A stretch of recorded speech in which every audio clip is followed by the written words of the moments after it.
हाँ जी, कैसे हो आप सब सीए इंटर ऑडिट के सभी स्टूडेंट। ऑडिट रिपोर्ट की इस अगली एंड लास्ट रिवीजन क्लास के अंदर आपका स्वागत है। हम लोग पहले भी रिवीजन क्लास ले चुके हैं। वो क्लास का लिंक आपको इसी क्लास के नीचे डिस्क्रिप्शन में मिल जाएगा, आप वहां से देख सकते हैं।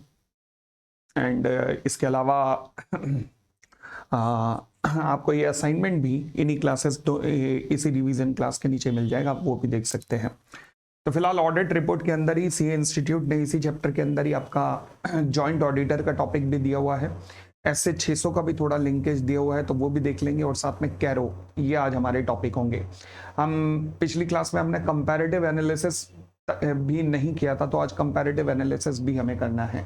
चलिए, तो फिलहाल हम सबसे पहले शुरू करते हैं जॉइंट ऑडिटर से। जॉइंट ऑडिटर मतलब एसए 299। एसए 299 चर्चा करता है जॉइंट ऑडिटर की। जॉइंट ऑडिट करने से पहले जरा देख लीजिएगा जॉइंट ऑडिट होता क्या है। फॉर एग्जाम्पल मैं कुछ सिचुएशंस आपके सामने रख रहा हूं। मान लीजिए ए प्लस बी।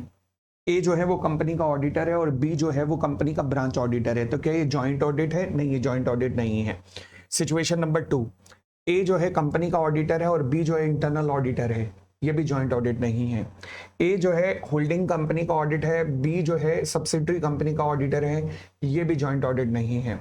ए जो है कंपनी का ऑडिटर है और बी जो है वो कंपनी का ऑडिटर है, वो भी कंपनी का ऑडिटर है। तो ये जॉइंट ऑडिट है। Yes, this is called joint audit. तो यानी कि जॉइंट ऑडिट का मतलब है दोनों ही या एक दो या दो से ज्यादा लोग कंपनी का ऑडिट कर रहे हैं। ऐसे इंटरनल ऑडिट ब्रांच ऑडिट वाले संबंध नहीं है। ठीक है ना। चले अगला केस। मान लीजिए मैंने कहा दो जॉइंट ऑडिटर हैं, तो क्या वो एक दूसरे के द्वारा किए गए काम को चेक करेंगे? नहीं। तो वो अपने द्वारा मतलब जो भी काम करेंगे वो आपस में पूरे ऑडिट के काम को आपस में डिवाइड करेंगे। तो इस तरीके से जॉइंट ऑडिटर के बीच में रिस्पॉन्सिबिलिटी डिस्ट्रीब्यूट होती है। अच्छा, वर्क किस तरीके से डिस्ट्रीब्यूट किया जा सकता है? इसके कई तरीके हो सकते हैं। For example joint auditor number 1 वो क्या देखेगा? वो एसेट्स एंड लायबिलिटी देखेगा। और joint auditor number 2 profit and loss देखेगा। जॉइंट ऑडिटर नंबर 1 पहले 6 महीने देखेगा, जॉइंट ऑडिटर नंबर 2 अगले 6 महीने देखेगा। Joint auditor number 1 north India देखेगा, joint auditor number 2 rest of India देखेगा। Joint auditor number 1 current asset oblique current liability देखेगा। जॉइंट ऑडिटर नंबर 2 वो fixed assets oblique other liability की तरफ देखेगा। तो इन डिफरेंट तरीकों से इस काम को डिस्ट्रीब्यूट किया जा सकता है between the different joint auditors. ठीक है जी। चलिए अब अगला समस्या सुनिएगा कि मान लीजिए जॉइंट ऑडिटर 1 को कोई डेप्रिसिएशन की फिगर लगती है जो कि गलत है। अब वो प्रॉफिट एंड लॉस देख रहा है जॉइंट ऑडिटर 1। अगर डेप्रिसिएशन की फिगर गलत है तो जो दूसरा जॉइंट ऑडिटर है जो कि एसेट्स लायबिलिटी को देख रहा है, तो अगर डेप्रिसिएशन की फिगर गलत है तो क्या मैं कह सकता हूं एसेट्स एंड लायबिलिटी पे भी इसका इंपैक्ट पड़ेगा? जी हाँ। तो अगर जॉइंट ऑडिटर देखता है कि डेप्रिसिएशन की फिगर गलत है, तो फिर it is an expense but will have an impact on the joint auditor 2 also who is checking the assets and liability. Yes, तो फिर joint auditor 1 it is your responsibility to communicate this to the joint auditor 2। ये आपकी responsibility है कि joint auditor 2 को आप इस चीज का कम्युनिकेशन कीजिए, क्योंकि ये इसको भी उस व्यक्ति को भी इम्पैक्ट करेगी। फिर अगर मैं कहता हूं कि मान लीजिए कोई फ्रॉड हुआ है 20,000 रुपए का, फ्रॉड हुआ है, अगर मान लीजिए 20,000 रुपए का कोई फ्रॉड हुआ है, जॉइंट ऑडिटर 1 की नजर में ये फ्रॉड इमैटेरियल है, परंतु जॉइंट ऑडिटर 2 की नजर में ये मटेरियल है। अब वैसे जॉइंट ऑडिटर को ना कंबाइन रिपोर्टिंग करनी पड़ती है, मतलब ये जो ऑडिट रिपोर्ट बनेगी वो कॉमन ऑडिट रिपोर्ट बनेगी। परंतु अगर दोनों के विचारों में मतभेद है, फॉर एग्जांपल एक कहता है कि जो मिसस्टेटमेंट है वो मटेरियल है, दूसरा कहता है नहीं, मेरी नज़र में मटेरियल, एक कहता है मटेरियल है, दूसरा कहता है नहीं है, तो दोनों अपनी अलग अलग रिपोर्ट्स बना सकते हैं उस पार्टिकुलर पॉइंट के ऊपर। यस, ये वेरी मच पॉसिबल है कि दोनों अपनी अलग अलग रिपोर्ट बनाएं। चलिए जी, अब यहां से कंटेंट शुरू होता है। जॉइंट ऑडिटर का मतलब क्या है? वो सिचुएशन जब दो या दो से ज्यादा प्रैक्टिसिंग यूनिट, वर्ड देखेगा प्रैक्टिसिंग यूनिट, लॉ मेकर ने नाम लिखा है practicing unit, they are appointed to conduct the audit of an entity due to the voluminous work. बहुत बड़ा काम, लेवल का काम होने के कारण जब दो या दो से ज्यादा प्रैक्टिसिंग यूनिट ऑडिट के लिए आती हैं, they are called as joint auditor. अब इनके कुछ फायदे भी हैं। एडवांटेज क्या है? एक्सपर्टाइज आपस में शेयर हो जाती है, बेटर क्वालिटी रहेगी, लोअर वर्कलोड रहेगा, हेल्थी कंपटीशन रहेगा, services to the client improve होंगी, advantage of mutual consultation and lower cost of carrying out the work रहेगा। ऐसे ही कुछ डिसएडवांटेजेस भी हैं कि फीस शेयर करनी पड़ती हैं एंड प्रॉब्लम ऑफ कोऑर्डिनेशन हो सकती है, साइकोलॉजिकल प्रॉब्लम कि उसकी शर्ट मुझसे सफेद कैसे, मतलब मैनेजमेंट उसको प्यार करता है मुझे प्यार नहीं करता। फिर उसके बाद सुपेरियरिटी कॉम्प्लेक्स रह सकता है जिसकी वजह से आप कुछ इंफॉर्मेशन उससे छुपा सकते हो। Area of work of the common concern being neglected, तो मतलब ऐसा होता है ना कि ये कैच तू पकड़ेगा या मैं पकड़ूंगा, दोनों ही सामने खड़े हैं, दोनों में से कौन पकड़ेगा, पता लगा दोनों ने नहीं पकड़ी, ठीक है ना। पाकिस्तान प्लेयर्स के साथ ऐसा बहुत होता है। फिलहाल special consideration for joint audit, हाँ जी, ये क्या कहता है, कहता है joint audit of the financial statement which lays down the principle for effective conduct of the joint audit to achieve the overall object of the audit as provided under SA 200। क्या मतलब है, कहता है जी SA 299 जिसका नाम है joint audit of the financial statement, ये SA 299 क्या कहता है, ये कहता है कि जॉइंट ऑडिट कैसे होना चाहिए ताकि हम overall object of the audit obtain कर सके, अचीव कर सके। Overall object of the audit कहां पे मेंशन है, SA 200 के अंदर। क्लियर है इतनी बात। आगे SA 299 कहता है कि स्पेशल कंसिडरेशन कौन कौन से होंगे जॉइंट ऑडिट करते हुए, किन किन बातों का विशेष रूप से ध्यान दिया जाना चाहिए जॉइंट ऑडिट करते हुए। पहला, जो एंगेजमेंट पार्टनर होंगे दोनों तरफ से एंड जो की members of the engagement team होंगे दोनों तरफ से, वो दोनों ही टीम की तरफ से they should be involve in planning the audit, मतलब मिलकर प्लानिंग करेंगे। एंगेजमेंट पार्टनर दोनों की तरफ से प्लस एंगेजमेंट टीम के की मेंबर दोनों मिलकर प्लानिंग करेंगे कि क्या कौन सी एक्टिविटी कौन सा काम कौन संभालेगा, ठीक है। उसके बाद joint auditor should jointly establish, आपस में मिलकर एक ओवरऑल ऑडिट स्ट्रेटेजी भी डेवलप करेंगे, फिर ओवरऑल ऑडिट प्लान भी डेवलप करेंगे और प्रोग्राम भी डेवलप करेंगे मिलकर ही। तो ये जॉइंट ऑडिटर ही मिलकर overall audit strategy, overall plan, overall audit program ये सब डेवलप करेंगे। परंतु जिस टाइम ये जॉइंट प्लान डेवलप कर रहे होंगे ना, while developing the joint audit plan, तो जॉइंट ऑडिटर शुड क्या करेंगे, जॉइंट ऑडिटर शुड, हाँ जी, आइडेंटिफाई करेंगे division of the audit work, मतलब प्लानिंग के टाइम पर ये डिसाइड करेंगे कि इन दोनों में काम किस तरीके से डिस्ट्रीब्यूट होगा, कौन सा काम रामलाल देखेगा, कौन सा काम श्यामलाल देखेगा।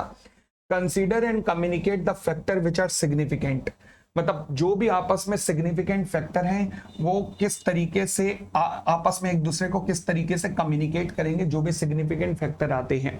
ये क्या हम कर रहे हैं, ये हम कर रहे हैं कि प्लान बनाते हुए किन किन चीजों का ध्यान रखा जाएगा, कि डिवीजन कैसे होगा, आपस में कौन कौन से सिग्निफिकेंट फैक्टर्स किस तरीके से कम्युनिकेट होंगे, and consider the result of जो प्रिलिमिनरी एंगेजमेंट एक्टिविटीज इन्होंने की होंगी, जिसकी चर्चा हमने ऐसे 220 के अंदर भी की थी। प्रिलिमिनरी एंगेजमेंट एक्टिविटीज में क्या चीजें आती हैं, क्वालिटी से रिलेटेड और एंगेजमेंट लेटर से रिलेटेड, तो फिर ये उसका रिजल्ट भी कंसीडर करेंगे, ठीक है। उसके बाद फिर रिपोर्टिंग ऑब्जेक्टिव देखेंगे कि मतलब एसेट्स के ऊपर कौन रिपोर्टिंग करने वाला है, नॉर्थ इंडिया के ऊपर कौन रिपोर्टिंग करने वाला है, साउथ इंडिया पे कौन रिपोर्टिंग करने वाला है, मतलब उसका ऑब्जेक्टिव भी देखेंगे, रिपोर्टिंग का ऑब्जेक्टिव भी, ठीक है जी। उसके बाद हम क्या कर रहे हैं यहाँ पर, हमने कहा जी SA 299 कहता है कि जॉइंट ऑडिट करते हुए इन बातों का ध्यान रखना है। पहली बात कौन सा की कि एंगेजमेंट पार्टनर और key member of both teams they shall sit together and discuss the planning about the audit. फिर हमने सेकंड पॉइंट क्या कहा, they shall jointly develop the overall audit strategy. फिर थर्ड पॉइंट कहता है ऑडिट प्लान, ऑडिट प्रोग्राम, ये सब भी डेवलप करेंगे। फिर हमने कहा प्लान करते हुए किस बातों का ध्यान रखा जाएगा, डिवीजन किस तरीके से होगा, सिग्निफिकेंट फैक्टर्स किस तरीके से आपस में कम्युनिकेट होंगे, प्रिलिमिनरी एंगेजमेंट एक्टिविटीज का रिजल्ट कंसीडर किया जाएगा और रिपोर्टिंग ऑब्जेक्टिव भी कंसीडर किया जाएगा आपस में। फिर उसके बाद नेक्स्ट पॉइंट, हर जॉइंट ऑडिटर को कंसीडर करना पड़ेगा एंड एसेस करना पड़ेगा रिस्क ऑफ मटेरियल मिसस्टेटमेंट।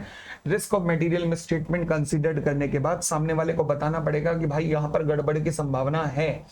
उसके बाद जॉइंट ऑडिटर आपस में nature, timing and extent of audit procedures भी डिस्कस करेंगे कि भाई किस लेवल तक जाना है। पता लगा एक काम निपटा के बैठा हुआ दूसरा अटका ही हुआ है, ऐसा नहीं होना चाहिए, तो कॉमन तरीके से चलना पड़ेगा। उसके बाद जॉइंट ऑडिटर आपस में क्लाइंट से कॉमन एंगेजमेंट लेटर शेयर करेंगे जिसमें क्लियरली लिखा होगा, उन दोनों की रिस्पॉन्सिबिलिटी भी लिखी होंगी और क्लाइंट को इन्फॉर्म कर रहे होंगे। फिर work allocation document should be signed by the joint auditors, और कम्युनिकेट किया जाएगा किसको, टीसीडब्ल्यूजी को, कि हमने इस तरीके से आपस में काम को एलोकेट किया है, और ये टीसीडब्ल्यूजी को इन्फॉर्म भी करेंगे। ये बात ठीक हो गई जी, इतनी बात। और आगे बढ़ते हैं, responsibility of the joint auditor. हाँ जी, क्या मैं कह सकता हूं कि अगर तो मान लीजिए कोई कॉमन वाला काम नहीं है तो अदरवाइज अगर साउथ इंडिया के ऑडिट के लिए वो साउथ इंडिया वाला ऑडिटर रिस्पॉन्सिबल है, नॉर्थ इंडिया के ऑडिट के लिए वो जो नॉर्थ इंडिया का ऑडिट कर रहा है वो व्यक्ति रिस्पॉन्सिबल है। तो यानी कि अगर मान लीजिए डिवाइड हो चुका है काम, in respect of the work divided, each joint auditor shall be responsible only for the work allocated to the respective joint auditor. ठीक है जी, बट दोनों की joint and several liability arise हो सकती है कुछ केसेस में, मतलब कुछ केसेस ऐसे हो सकते हैं जहां पर दोनों के दोनों लायबल होंगे। कौन कौन से ऐसे केसेस हो सकते हैं? पहला वो काम जिनमें दोनों ने मिलकर किया है, मतलब कॉमन वर्क, जहां पर आपस में डिवाइड नहीं किया है। Inventory valuation profit and loss में भी आती है और बैलेंस शीट में भी आती है। सेकंड, वो एरिया जहां पर दोनों ने मिलकर आपस में डिसीजन लिए हैं कि भैया क्या स्टेप लेने चाहिए यहां पर। ठीक है जी, डेप्रिसिएशन की बात कर लेते हैं। थर्ड, मान लीजिए एक जॉइंट ऑडिटर को डेप्रिसिएशन की फिगर में गड़बड़ मिली, उसने दूसरे को बता दी, अब दोनों को बता दी, तो इसका मतलब अब दोनों ही, अगर अब गड़बड़ है तो ध्यान रखना दोनों रिस्पॉन्सिबल हैं, दोनों ही रिस्पॉन्सिबल हैं। ठीक है, और आगे बढ़ते हैं। फिर प्रेजेंटेशन, अब डिस्क्लोजर की जब मैं बात करता हूं ना फाइनेंशियल स्टेटमेंट में, तो डिस्क्लोजर एंड प्रेजेंटेशन के लिए दोनों रिस्पॉन्सिबल हैं, ध्यान रखना, चाहे बेशक जॉइंट ऑडिट किया है। फिर उसके बाद स्टैंडर्ड ऑन ऑडिटिंग कंप्लाई हो रहे हैं कि नहीं, ये भी दोनों की रिस्पॉन्सिबिलिटी होगी, ये भी जॉइंट एंड सेवरल लायबिलिटीज के अंदर आएंगे। तो ये वो मुद्दे हैं जहां पर joint auditors jointly and severally liable होंगे। पहला, जो ऑडिट वर्क आपस में डिवाइड नहीं होगा और कॉमनली कंडक्ट किया जाएगा। दूसरा, जहां पर डिसीजन दोनों ने मिलकर लिया है वहां पर। तीसरा, जहां एक मैटर एक जॉइंट ऑडिटर ने दूसरे को बताया है। Next, presentation and disclosure of the financial statement के लिए। नेक्स्ट, एसेस को कंप्लाई करने के लिए। ठीक है जी, अगली बात, communication with the other joint auditor. चलिए, ये ऑलरेडी जो हमने एग्जांपल में किया था वही लिखा है कि मान लीजिए एक जॉइंट ऑडिटर को कोई ऐसा मैटर मिलता है जो उसकी नजर में दूसरे जॉइंट ऑडिटर को के लिए भी जरूरी है, क्योंकि उसका काम भी इस पे प्रभावित हो सकता है। तो आपको इंश्योर करना पड़ेगा कि आप कम्युनिकेट कर रहे हैं the same to the joint auditor in writing, ध्यान रखना, prior to the completion of the audit. Keyword है इन राइटिंग, एमसीक्यू में पूछ सकता है, ध्यान रखना। आगे, issue of the common audit report. हमने कहा जी ऑडिट रिपोर्ट वैसे तो कॉमन होनी चाहिए, ठीक है ना, बट अगर मान लीजिए जॉइंट ऑडिटर का आपस में किसी मुद्दे पर डिसएग्रीमेंट है तो फिर क्या होगा? तो फिर ये अपना ओपिनियन एक्सप्रेस करेंगे in the separate audit report. अगर मान लीजिए किसी मुद्दे पर डिफरेंस ऑफ ओपिनियन है तो फिर सेपरेट ऑडिट रिपोर्ट उस मुद्दे पर इश्यू की जाएगी। एंड परंतु अगर ऐसा होता है, अगर होता है कि ये सेपरेट ऑडिट रिपोर्ट इश्यू करते हैं, तो फिर एक चीज का ध्यान रखना है कि in such circumstances audit report issued by the joint auditor shall make a reference to the other auditor's report. मतलब एक ऑडिटर दूसरे ऑडिटर की रिपोर्ट में रेफरेंस जरूर देगा। अगर मैं कहता हूं कि मेरी नजर में मटेरियल नहीं है और उसकी नजर में मटेरियल है, तो अपनी रिपोर्ट में मैं बताऊंगा कि अदर जॉइंट ऑडिटर की नजर में मटेरियल नहीं है, मेरी नजर में मटेरियल है। सिमिलरली दूसरे वाला भी बताएगा यही बात। ठीक है, आगे बढ़े। लो जी, फिर आता है मेरा SS 600। SS 600 वैसे तो और भी डिटेल में करना है, using the work of another auditor, but यहां पर जब रेफरेंस आया इसका, तो यहां पर रेफरेंस लिया गया है ब्रांच ऑडिटर की टर्म्स में।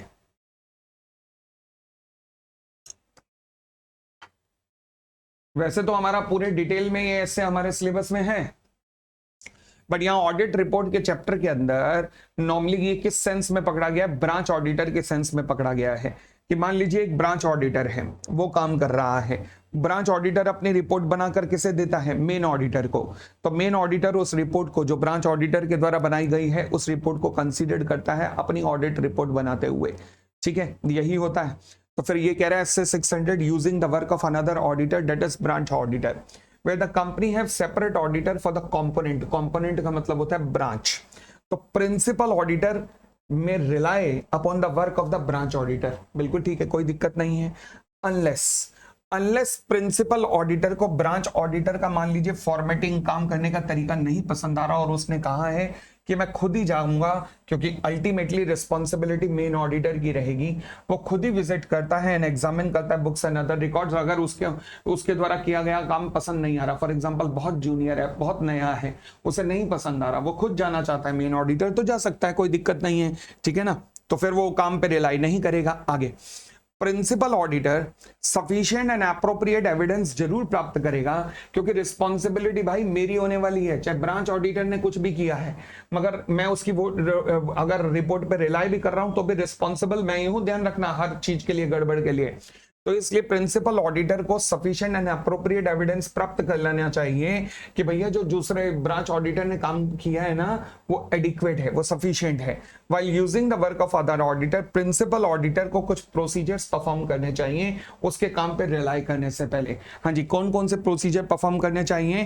पहला एडवाइस करो दूसरे ऑडिटर को of use of his work and his report.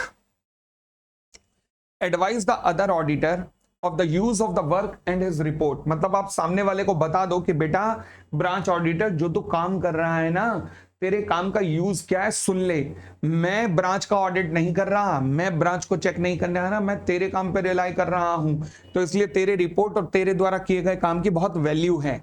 Second, उसे बता दो कि बेटा कुछ काम बहुत ज्यादा ध्यान में रखियो, अगर मान लीजिए उस ब्रांच से कोई रिलेटेड पार्टी ट्रांजैक्शन हो रही है तो फिर उनका विशेष ध्यान देना है तूने, तो इंस्ट्रक्शन बता दो उसे। Next, make arrangement for the coordination of their efforts. ठीक है जी, तो ये बात का ध्यान रखना पड़ेगा। यहां पर हम क्या कर रहे हैं? While using the work of other auditor, principal auditor should perform the following procedure। principal auditor जो main auditor है उसको क्या प्रोसीजर परफॉर्म करना पड़ेगा? पहला, उसे बता दो कि बेटा तेरे द्वारा किए गए काम का यूज क्या होने वाला है, तेरी रिपोर्ट का यूज क्या होने वाला है, इन मैटर्स पे खास ध्यान रखियो और अरेंजमेंट कर दो ताकि कोऑर्डिनेट किया जा सके, आप दोनों के एफर्ट्स को आपस में कोऑर्डिनेट किया जा सके। चलिए फिर, एडवाइज द अदर ऑडिटर, उस अदर ऑडिटर को इन्फॉर्म कर दो, अदर जॉइंट ऑडिटर को इन्फॉर्म कर दो क्या? About significant accounting auditing and reporting requirement, मतलब जो भी आप specifically accounting auditing and reporting requirement है उसको पहले से बता के रख दो कि भैया रिपोर्टिंग रिक्वायरमेंट हमारी ये है, ऑडिटिंग रिक्वायरमेंट हमारी ये है, मतलब जो भी आपकी रिक्वायरमेंट है मेन वो सारी उसे बता दो ताकि वो उस हिसाब से आपको रिपोर्ट बना के देना। फिर discuss with the other auditor, हाँ जी, कौन कौन से ऑडिट प्रोसीजर आपको अपनाने हैं। फॉर एग्जांपल ब्रांच में एक बहुत बड़ा डेटर खड़ा है, उससे एक्सटर्नल कंफर्मेशन जरूर लेना जी। उसके बाद review the written summary of his procedure, जो उसने काम किया है उसके ऑडिट डॉक्यूमेंटेशन जरा देख लो कि उसने कौन कौन से तीर मारे हैं, जरा ये जरूर चेक कर लो। ठीक है जी, तो ये हमारा पोर्शन SS 600 का प्रिंसिपल ऑडिटर के रूप में, मतलब ब्रांच ऑडिटर के काम को यूज करते हुए कौन कौन सी बातों को ध्यान रखोगे, ये आपके यहाँ पर ऑडिट रिपोर्ट के चैप्टर के अंदर आता है। उसके बाद हमारे पास एक और एस्से इस चैप्टर के अंदर है जिसका नाम है एस्से 720, मतलब कंपैरेटिव रिपोर्टिंग आएगा।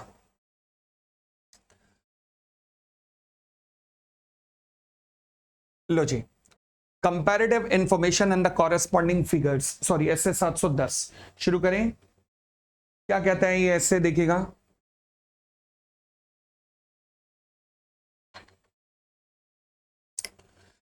देखो जी, दो चीजें होती हैं इस एस्से के अंदर, दो चीजों की चर्चा है, एक कंपैरेटिव फाइनेंशियल इंफॉर्मेशन और एक कॉरेस्पॉन्डिंग फिगर। दोनों में फर्क क्या है जरा देखिएगा। एक comparative financial information, comparative financial information का मतलब कई बार आपने देखा होगा कि कंपनीज की फाइनेंशियल स्टेटमेंट इस तरीके से बनाई जाती है, particulars, current year, previous year, फिर पार्टिकुलर्स, फिर करंट ईयर, फिर प्रीवियस ईयर। ठीक है, तो इसे कहते हैं कंपैरेटिव फाइनेंशियल इंफॉर्मेशन। क्या कहते हैं? Comparative financial information. फिर एक होती है कॉरेस्पॉन्डिंग फिगर्स, कॉरेस्पॉन्डिंग फिगर्स मतलब particular, current year, current year, फिर इसी के नीचे प्रीवियस ईयर, प्रीवियस ईयर, दोनों दिए होते हैं। पहले करंट ईयर दिया हुआ, नीचे टेबल के अंदर प्रीवियस ईयर की फिगर्स भी दी हुई हैं। इस तरीके की प्रेजेंटेशन को हम कहते हैं कॉरेस्पॉन्डिंग फिगर्स। ठीक है, तो दो तरीके की प्रेजेंटेशन बैलेंस शीट के अंदर, प्रॉफिट एंड लॉस के अंदर दिखाई जा सकती है। एक होती है कंपैरेटिव फाइनेंशियल इंफॉर्मेशन और एक होती है कॉरेस्पॉन्डिंग फिगर्स। ठीक, और आगे बढ़े, चले। अब पहली बात हम कर रहे हैं कंपैरेटिव फाइनेंशियल स्टेटमेंट की। हाँ जी, क्या कहता है कंपैरेटिव फाइनेंशियल स्टेटमेंट के लिए? कहता है जी कंपैरेटिव इंफॉर्मेशन जहां पर amount and other disclosure for the prior period वो भी इंक्लूड किए जाते हैं फाइनेंशियल स्टेटमेंट में। किस लिए? ताकि कंपैरिजन किया जा सके करंट पीरियड की आइटम से। तो इसे कंपैरेटिव फाइनेंशियल स्टेटमेंट कहते हैं। ठीक है, हियर द ऑडिटर्स ओपिनियन, जब ऑडिटर ओपिनियन देगा तो दोनों के ऊपर देगा, ईच पीरियड के ऊपर ओपिनियन देगा। यानी कि 18-19 में सेल्स इतनी हो चुकी है एज कंपेयर टू इतनी इन द 17-18। ठीक है, फिर आता है जी कॉरेस्पॉन्डिंग फिगर। कॉरेस्पॉन्डिंग फिगर में क्या होता है? जहां पर amount and other disclosure prior period के इंक्लूड तो किए जाते हैं, बट ऑडिटर का जो ओपिनियन आता है वो ऑडिटर का ओपिनियन केवल करंट पीरियड पे आता है। यानी कि ऑडिटर का ओपिनियन केवल करंट पीरियड के लिए होता है। तो this is called as corresponding figures. क्या कहते हैं इसे? Corresponding figures. चलिए, सबसे पहले हम बात करते हैं audit procedure regarding the comparative information. यानी कि हमने जो पहला वाला पॉइंट किया कंपैरेटिव वाला, तो वहां पर ऑडिट प्रोसीजर क्या होगा, इस केस में ऑडिट प्रोसीजर क्या होगा। चलिए हम सबसे पहले इसकी चर्चा करते हैं, आइएगा, लेट अस स्टार्ट। तो अब ऑडिट प्रोसीजर क्या है, चलिए जी देखते हैं। कहता है auditor shall determine whether the financial statement include the comparative information as per the applicable FRF. मतलब कई बार ऐसा होता है, फॉर एग्जांपल लिस्टेड कंपनियों में सेबी की रिक्वायरमेंट है, भाई साहब आपको कंपैरेटिव इंफॉर्मेशन देनी पड़ेगी। तो फिर तो क्या कंपैरेटिव इंफॉर्मेशन अगर एफआरएफ की रिक्वायरमेंट है तो क्या इंक्लूड हुई है कि नहीं? ऑडिटर को पहली बात ये देखना पड़ेगा। दूसरी बात, ऑडिटर को इवैल्यूएट करना पड़ेगा कि जो कंपैरेटिव इंफॉर्मेशन है उसके अंदर जो फिगर्स दी गई हैं क्या वो प्रायर पीरियड से मैच करती हैं कि नहीं। मतलब वो जो पिछले साल की क्लोजिंग फिगर थी वही यहाँ दी गई है कि नहीं प्रॉपरली। पता लगा उन फिगर को कॉपी पेस्ट करने में दिक्कत आ रही है। नेक्स्ट, उसको ये भी चेक करना पड़ेगा कि जो पिछले साल की अकाउंटिंग पॉलिसी थी, चाहे लीफो हो चाहे फीफो हो, वो क्या इस ईयर में भी कंसिस्टेंटली फॉलो हुई है कि नहीं। और अगर पॉलिसीज के अंदर चेंज हुआ है तो क्या उसके लिए प्रॉपरली अकाउंट फॉर, मतलब जो भी चेंज हुआ है क्या they have been properly accounted for and disclose के नहीं। तो ये भी ऑडिटर को ऑडिट प्रोसीजर में ध्यान रखना पड़ेगा। अच्छा, अब कुछ पेचीदा सिचुएशंस देखिएगा।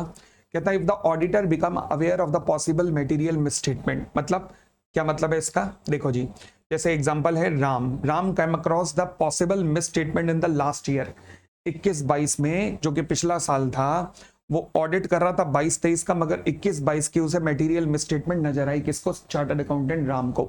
अच्छा, अब राम तुम्हें क्या करना पड़ेगा?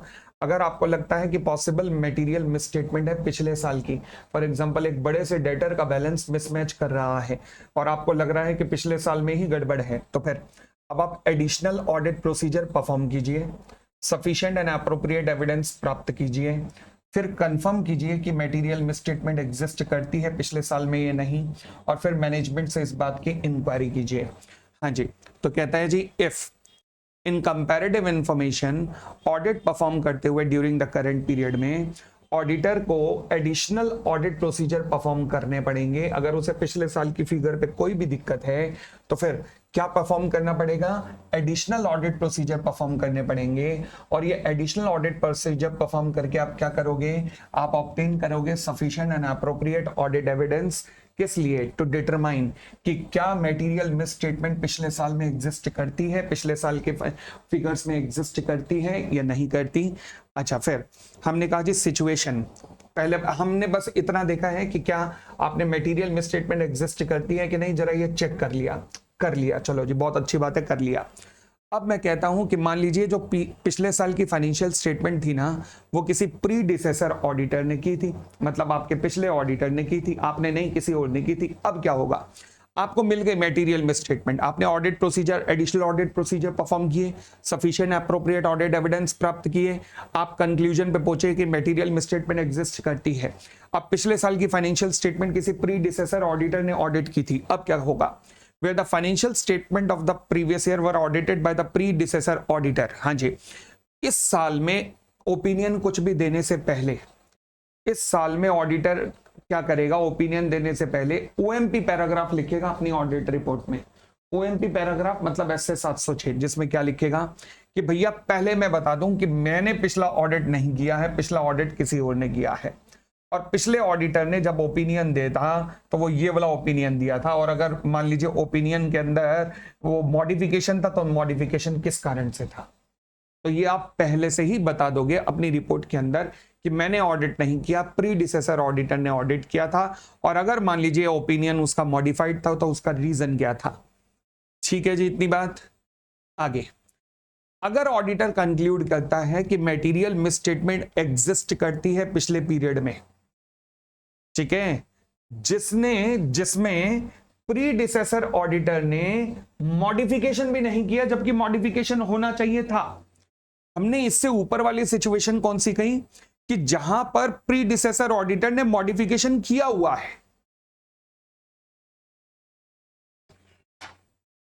अगर तो उसने प्रीडिसेसर ऑडिटर ने मॉडिफिकेशन किया हुआ है तो हमने बता दिया कि प्रीडिसेसर ऑडिटर ने ऑडिट किया था और प्रीडिसेसर ऑडिटर ने मॉडिफिकेशन किया था और उसका रीजन भी दिया था।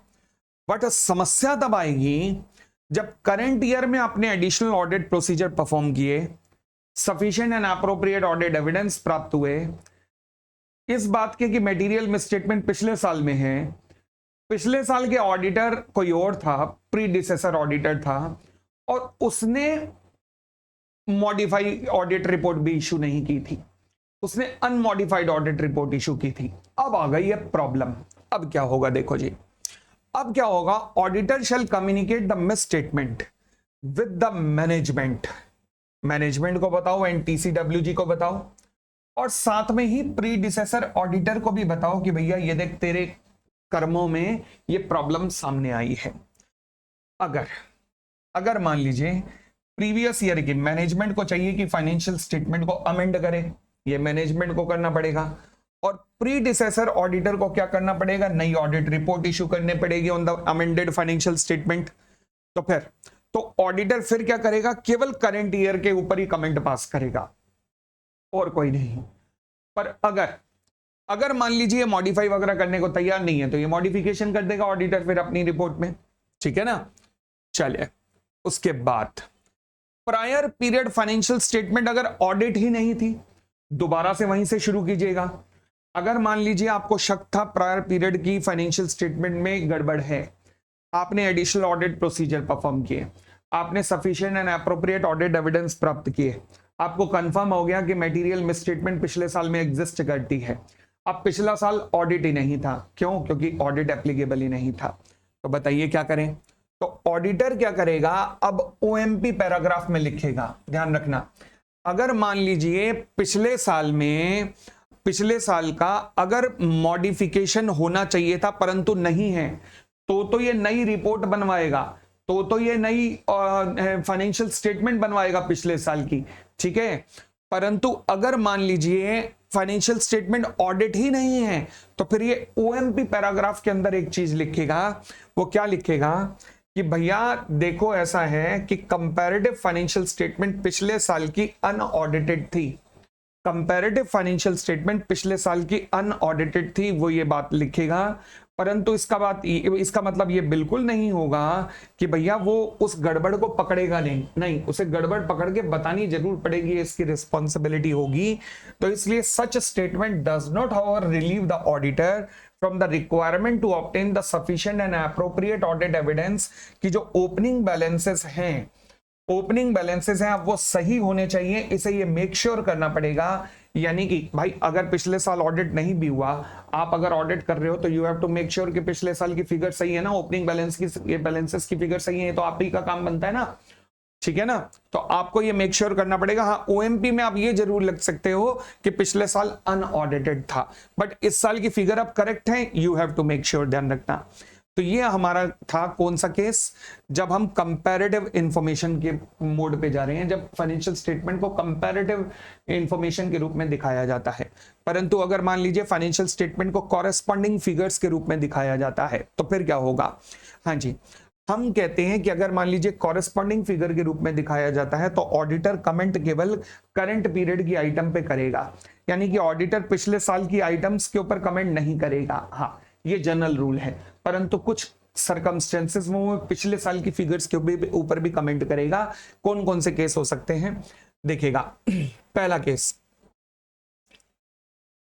If the auditors report on the prior period, जो पिछले साल का ऑडिटर था उसने वहां पर पिछले साल की ऑडिट रिपोर्ट में क्वालिफाइड ओपिनियन दिया था, या डिस्क्लेमर ऑफ ओपिनियन दिया था, या एडवर्स ओपिनियन दिया था, ठीक है, और वो जो ओपिनियन था, जिस मुद्दे पर ओपिनियन था, वो इस साल भी अभी भी ठीक नहीं हुआ है, स्टिल अनरिजॉल्व्ड है, तो फिर इस साल के ऑडिटर को अब दोबारा से मॉडिफिकेशन करंट ईयर की फाइनेंशियल स्टेटमेंट में अब देना पड़ेगा। समझ गए?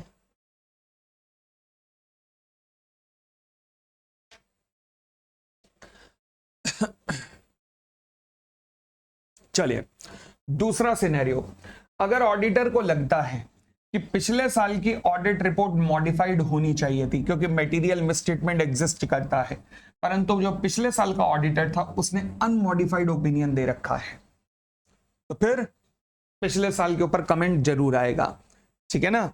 चलिए आगे बढ़ते हैं, आगे बढ़ते हैं, आगे बढ़ते हैं।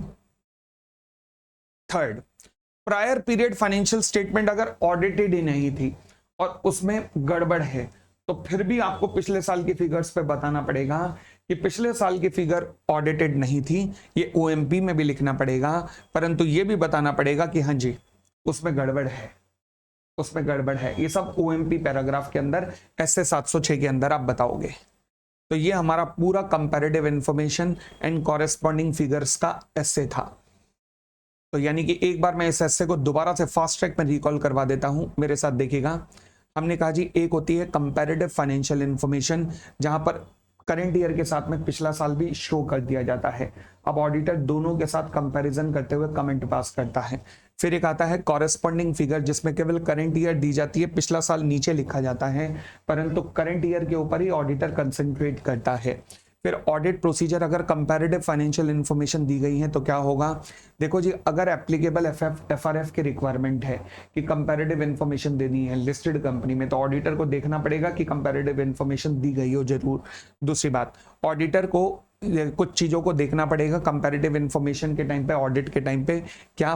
पहला, ये जो कंपैरेटिव इंफॉर्मेशन के अंदर फिगर्स दी गई हैं, ये फिगर्स पिछले साल की जो फिगर्स थी उनके साथ मैच कर रही हैं। दूसरा, अकाउंटिंग पॉलिसीज लगातार पिछले साल भी और इस साल भी सेम हैं, और अगर थर्ड पॉइंट, उनमें कोई भी चेंज हुआ है तो फिर उसका प्रॉपर इफेक्ट करंट ईयर में डिस्क्लोज किया गया है। ठीक है जी।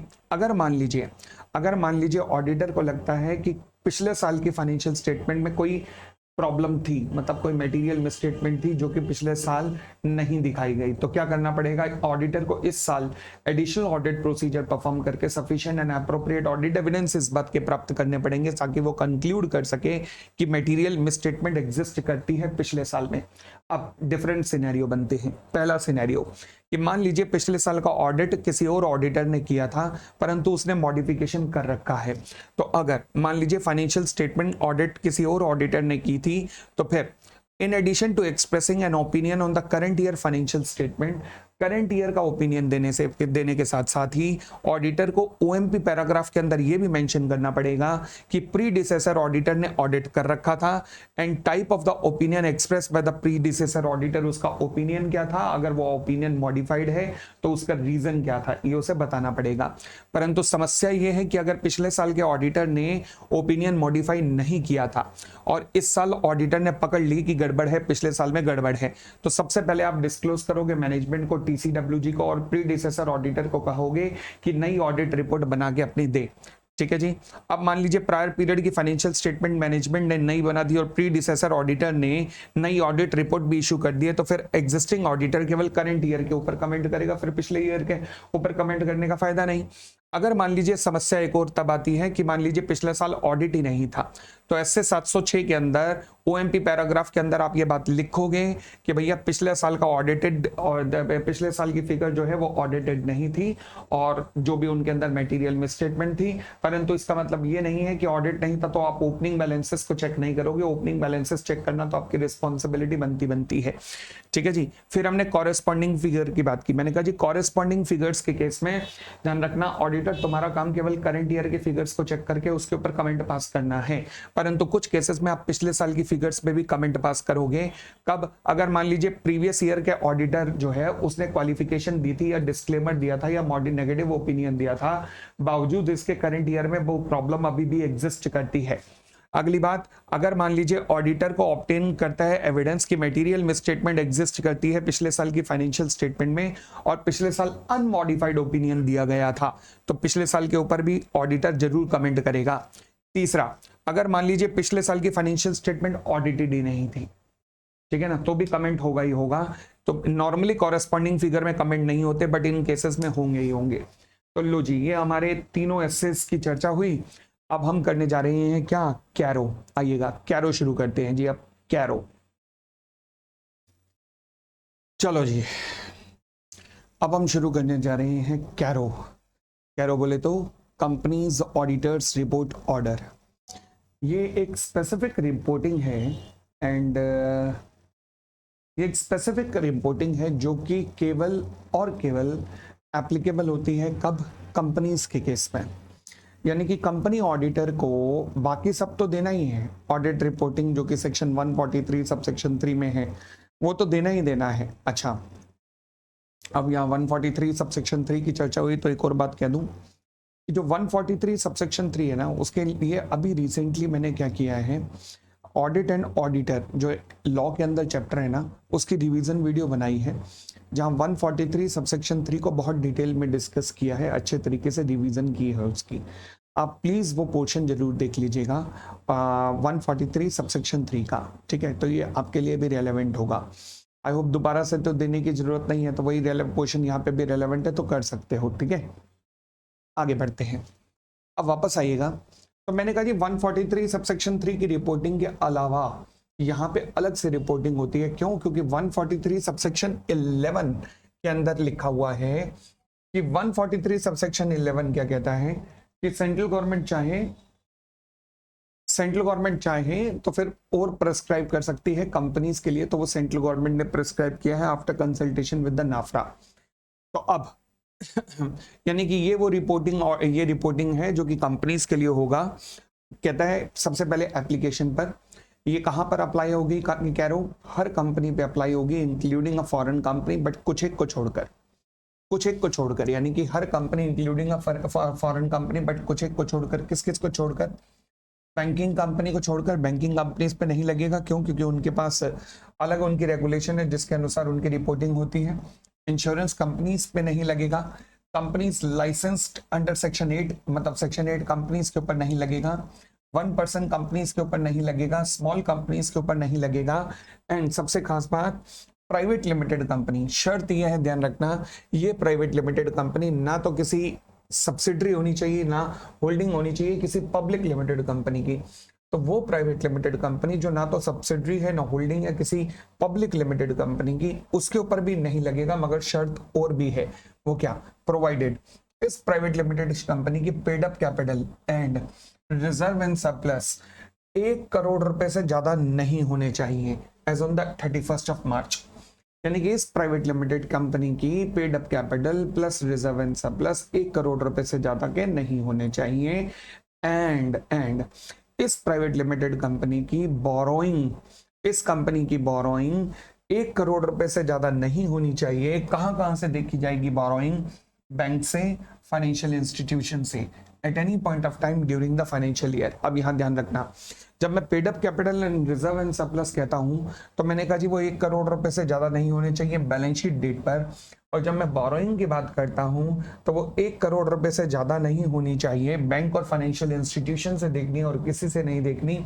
और साथ में एक वर्ड है at any point of time, यानी कि किसी भी वक्त ड्यूरिंग द फाइनेंशियल ईयर, किसी भी वक्त 1 करोड़ रुपए से ज्यादा की बोरोइंग नहीं होनी चाहिए। तब इन प्राइवेट लिमिटेड कंपनी के ऊपर ये सेक्शन नहीं लगेगा। क्लियर हो गई इतनी बात। और आगे बढ़ते हैं फिर, which does not have a total revenue, जो कि शेड्यूल 3 के अंदर दिखाई गई है, एक्सीडिंग 10 करोड़ रुपीस, यानी कि इसकी टोटल रेवेन्यू भी जो है वो भी 10 करोड़ रुपए से ज्यादा नहीं होनी चाहिए। पिछले फाइनेंशियल ईयर में 10 करोड़ से ज्यादा की इसकी रेवेन्यू नहीं होनी चाहिए। लो जी, तो ये 3 शर्तें हैं, ध्यान रखना, 3 शर्तें पूरी करनी है, तब जाके मैं कह सकता हूं कि प्राइवेट लिमिटेड कंपनी पे ये कैरो नहीं लगेगा। तो 3 में से कोई भी है, तीनों की तीनों पेड अप कैपिटल से रिलेटेड कंडीशन भी, बोरोइंग से रिलेटेड कंडीशन भी और रेवेन्यू से रिलेटेड कंडीशन भी, अगर तीनों की तीनों पूरी होंगी तभी मैं कह सकता हूं कि ये सेक्शन यानी कि ये कैरो की रिपोर्टिंग प्राइवेट लिमिटेड कंपनी के ऊपर नहीं लगेगी। चलो जी, कथाओं को और आगे बढ़ाते हैं। अब आगे बढ़ते हैं।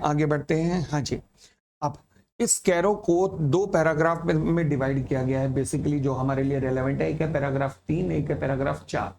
पैराग्राफ 3 सबसे ज्यादा इंपॉर्टेंट है। पैराग्राफ 3, हाँ जी, ये कहता है जी एक सर्टेन मैटर्स हैं, इनके ऊपर क्या क्या रिपोर्टिंग होगी।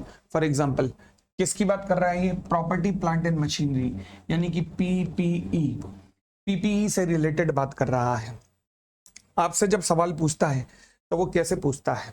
वो कहेगा कि कैरो की रिपोर्टिंग में पीपीई से रिलेटेड बताइए कौन कौन से फैक्टर्स आएंगे या कौन कौन से मैटर्स आएंगे। तो आपको पीपीई के बारे में लिखना है। पैराग्राफ 3 अगर याद है अच्छी बात है, नहीं याद छोड़ दो, कोई दिक्कत नहीं, केवल एज पर द कैरो 2000 लिख देना। ये Roman number 1 point number A ये याद करने की जरूरत नहीं है, सीधा point number 1 point number 2 point number 3 बना के आप लिख सकते हो, कोई दिक्कत नहीं है। अब आइएगा, जब भी प्रॉपर्टी प्लांट एंड इक्विपमेंट की बात करेगा, किसी भी कंपनी के प्रॉपर्टी प्लांट एंड इक्विपमेंट के बारे में क्या चर्चा होगी कैरो के अंदर? पहली बात, क्या कंपनी प्रॉपर रिकॉर्ड्स मेंटेन कर रही है? ऑडिटर बताएगा, including the quantitative detail and situation of the property plant and equipments. दूसरी बात, ऑडिटर ये भी डिस्कस करेगा, क्या कंपनी प्रॉपर रिकॉर्ड्स मेंटेन कर रही है इन respect of its tangible intangible assets. Third, क्या ये जो प्रॉपर्टी प्लांट एंड इक्विपमेंट है, क्या ऑडिटर ने जाकर इनका फिजिकल वेरिफिकेशन किया है? कीवर्ड्स अंडरलाइन करता जा रहा हूं। जब उसने फिजिकल वेरिफिकेशन किया होगा तो क्या उसे कोई मटेरियल डिस्क्रिपेंसी नोटिस हुई थी? और अगर कोई मटेरियल डिस्क्रिपेंसी भी नोटिस हुई तो क्या वो प्रॉपर डील्ड विद हो गई है in the books of accounts? ये भी प्रॉपर्टी प्लांट एंड इक्विपमेंट के बारे में ही है। फिर इमूवेबल प्रॉपर्टी के बारे में देखिए क्या कहेगा। इमूवेबल प्रॉपर्टी के बारे में, क्या जो टाइटल डीड है सभी की सभी इमूवेबल प्रॉपर्टी की, उनको छोड़ देना जहां पर कंपनी लेसी है, वहां पे टाइटल डीड कंपनी के पास थोड़े ना होगी, बट बाकी सभी प्रॉपर्टी की टाइटल डीड जो है वो कंपनी के पास है। एंड दूसरे और वो जो टाइटल डीड है वो क्या कंपनी के नाम पर ही है? जहां कंपनी लेसी होगी वहां छोड़ देना, वहां जरूरत नहीं है। अगली बात, फिर प्रॉपर्टी प्लांट एंड इक्विपमेंट की बात करते हैं। कहता है कंपनी ने क्या प्रॉपर्टी प्लांट एंड इक्विपमेंट का रीवैल्यूएशन कराया है? क्या कंपनी ने प्रॉपर्टी प्लांट एंड इक्विपमेंट का रीवैल्यूएशन कराया है? आगे, क्या रीवैल्यूएशन जब हुआ तो उसके बाद जो चेंज हुआ है फिगर्स के अंदर, जो नई figures property plant and equipment की आई हैं, क्या वो जो चेंज है वो 10% या 10% से भी ज्यादा है? क्या ये जो चेंज है वो 10% या 10% से भी ज्यादा है? तो आपको डिस्क्लोज करना पड़ेगा। आगे अगली बात, क्या कोई प्रोसीडिंग कंपनी के खिलाफ चल रही है अंडर द बेनामी ट्रांजैक्शन प्रोहिबिशन एक्ट? क्या बेनामी एक्ट के अंदर कंपनी के खिलाफ कोई भी प्रोसीडिंग्स चल रही हैं? ये भी आपको बताना पड़ेगा। तो ध्यान रखना, ऊपर वाले पॉइंट में आपसे किस किस बारे में पूछ सकता है? यहां से सबसे मेन बनता है प्रॉपर्टी प्लांट एंड इक्विपमेंट के बारे में, यहां से सवाल बन सकता है। ठीक है जी, अब हम आते हैं अगले पॉइंट पर। अगला पॉइंट है इन्वेंट्री को लेकर। इन्वेंट्री बहुत इंपॉर्टेंट है, ये पॉइंट भी इन्वेंट्री को लेकर ध्यान रखना। इन्वेंट्री से रिलेटेड कैरो में क्या क्या आएगा? हाँ जी, सबसे पहली बात, मैं सारे कीवर्ड्स को दोबारा से अंडरलाइन करता जा रहा हूं, प्लीज मेरे साथ देखते जाइएगा, सभी के सभी कीवर्ड्स साथ में अंडरलाइन होते जा रहे हैं। क्या इन्वेंट्री का फिजिकल वेरिफिकेशन ऑडिटर के द्वारा कंडक्ट किया गया है एट द रीजनेबल इंटरवल? यानी कि physical verification of inventory conduct किया गया है at the reasonable interval by the management. And sorry by the management, मैंने ऑडिटर बोल दिया शायद, by the management and auditor के ओपिनियन में क्या ये जो मैनेजमेंट ने वेरिफिकेशन किया है, सच वेरिफिकेशन बाय द मैनेजमेंट, क्या ये जो वेरिफिकेशन हुआ है बाय द मैनेजमेंट, क्या वो एप्रोप्रिएट है? अगली बात, अगर मान लीजिए डिस्क्रिपेंसी पाई गई है, डिस्क्रिपेंसी नोटिस की गई है, जब ऑडिटर ने देखा, जब ऑडिटर ने वेरिफिकेशन किया तो उसने देखा कि भाई साहब यहाँ तो डिस्क्रिपेंसी, और डिस्क्रिपेंसी भी कम से कम 10% की होनी चाहिए, तो फिर क्या इसे बुक्स ऑफ अकाउंट्स में प्रॉपरली डील कर दिया गया है? क्या बुक्स ऑफ अकाउंट्स को प्रॉपरली अब रिवाइज कर दिया गया है? आगे, क्या ड्यूरिंग द ईयर कंपनी को कोई working capital limit in excess of 5 crore रुपए सैंक्शन हुई थी बैंक से या फाइनेंशियल इंस्टीट्यूशन से on the basis of security of the current assets? यानी कि क्या कंपनी के पास सैंक्शन लिमिट है in the form of overdraft या फिर कैश क्रेडिट 5 करोड़ रुपए के एक्सेस में, जो कि उसने करंट एसेट्स को गिरवी रखकर यानी कि स्टॉक एंड डेटर्स को गिरवी रखकर रेज की हो? उसके बाद क्या कंपनी इस लिमिट के बदले में बैंक्स को प्रॉपरली क्वार्टरली रिटर्न या स्टेटमेंट सबमिट करती है ताकि उनकी डीपी वगैरह निकल सके? ठीक है, अगली बात, तो ये हो गई हमारी इन्वेंट्री से रिलेटेड बातें। ठीक है जी, अब हम आते हैं इन्वेस्टमेंट वगैरह से रिलेटेड बातें कि क्या कंपनी ने इन्वेस्टमेंट की है, गारंटी दी है, सिक्योरिटी दी है, लोन्स दी है, मतलब लोन, गारंटी, सिक्योरिटी, इन्वेस्टमेंट, इन सब की चर्चा यहां पर हो रही है इस पॉइंट में। लोन, गारंटी, सिक्योरिटी, इन्वेस्टमेंट, इन सब की चर्चा यहां पर हो रही है। ठीक है, तो इस पॉइंट में आपको बताना पड़ेगा कि क्या कंपनी ने during the financial year investment की है या फिर गारंटी और सिक्योरिटी दी है in connection with the loan, क्या ऐसा हुआ है? आगे किसको दी है? किसी कंपनी को, किसी फर्म को, किसी एलएलपी को या किसी और पार्टी को?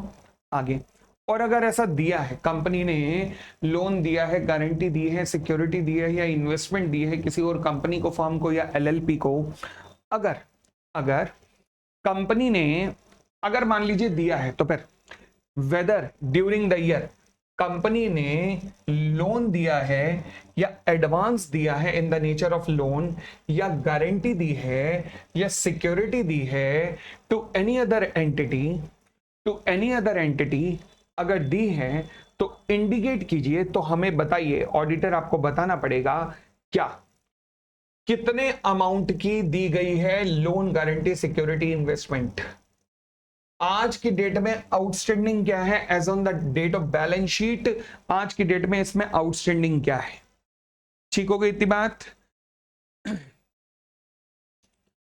अब ये आउटस्टैंडिंग आपको दो जगह से बताना है, वो क्या?